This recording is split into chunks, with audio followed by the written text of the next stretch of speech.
من أجمل الحوارات التي أجريتها كان حوار فضيلة الشيخ محمد متولي الشعراوي. بالقطع أنت تعلم أن فضيلته أكبر داعية إسلامي في الوطن العربي كله، وأنه إمام الدعاء، وفرض نفسه حقيقي بتفسيره الشفوي الكامل للقرآن الكريم في البرنامج التلفزيوني الشهير خواطر إيمانية. الحوار ده كان له قصة طريفة جدا، هو أن أنا طرحت اسم فضيلة الشيخ محمد متولي الشعراوي بعد السؤال التقليدي في كل عدد: مع من سوف تجري حوارا للعدد القادم؟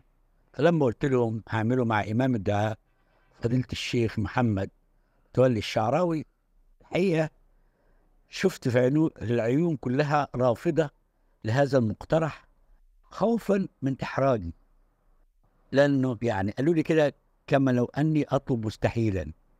قالوا لي يا راجل، فضيلة الشيخ محمد متولي الشعراوي الداعية الشهير الكبير بشهرته الواسعة في الوطن العربي دي كله يجري معك حوارا؟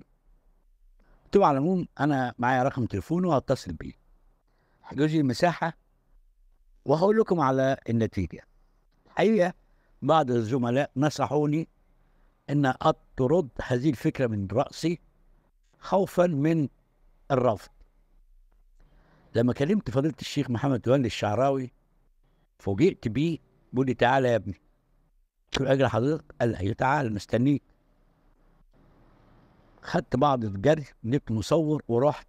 كنت سألته طبعا حضرتك موجود فين الآن؟ قال لي أنا في ميدان سيدنا الحسين، اسأل عليا هيورونك منزلي، لأن كل الناس في الميدان عارفين المكان. قبل ما أروح بقى لفضيلة الشيخ محمد الشعراوي، طبعا لابد إن أنا كنت أقرأ عنه كويس جدا عشان حتى تبقى الأسئلة بتاعتي عن طريق إن أنا دارس. بدأت أجمع معلومات عن فضيلته، فعرفت أقولها لك برضو. فعرفت إنه اتولد في 15 إبريل عام 1911 في قرية تبع مركز ميد غمر بمحافظة الدقهلية.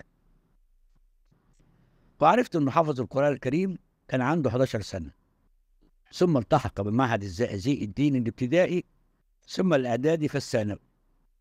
وعرفت إنه حصل على شهادة العالمية من كلية اللغة العربية بالقاهرة سنة 41، وإنه تعين مدرس بالمعهد الديني بطنطا، وبعدين راح الزقازيق ثم اسكندرية، واستمر في تدريسه مدة 3 سنوات فقط. سافر بعدها إلى السعودية ضمن البعثة الأزهرية ليعمل أستاذا الشريعة بجامعة أم القرى.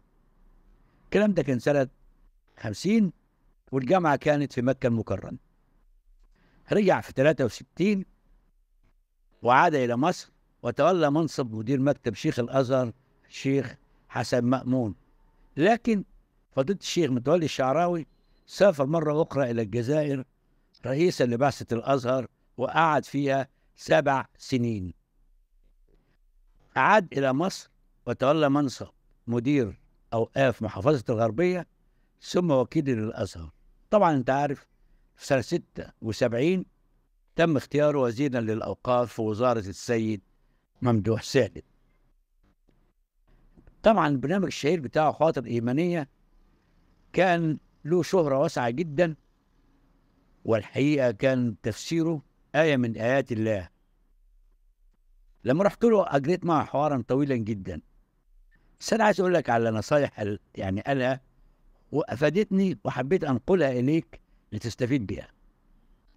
بيقول إيه بقى؟ بيقول من أراد أن يكسر الله له خير بيته فليقل عند دخول بيته السلام من ربنا علينا. خد بالك، أول ما تدخل البيت تقول السلام من ربنا علينا. قال لي إذا دخلت المسجد فلتقل السلام على رسول الله وعلينا من ربنا. وقال تسمع الملائكة وهي ترد. طبعا حديث سيدنا أنس بن مالك رضي الله عنه أن الرسول صلى الله عليه وسلم قال من أحب أن يكسر الله خير بيته فليتوضأ إذا حضر غداؤه وإذا رفع. أنا بقول لك الكلام ده ليه؟ لأن فعلا في ناس استفادت وقالوا إن لما بيخش البيت يقول السلام من ربنا علينا خير البيت زاد. أنا جربتها، حبيت أقول لك عليها، استفدت، حبيت أن أنقل لك هذه المعلومة. خالص تحياتي وتقديري إنك استمعت إلي، وكل عام وحضرتك بخير وسعادة. تحياتي.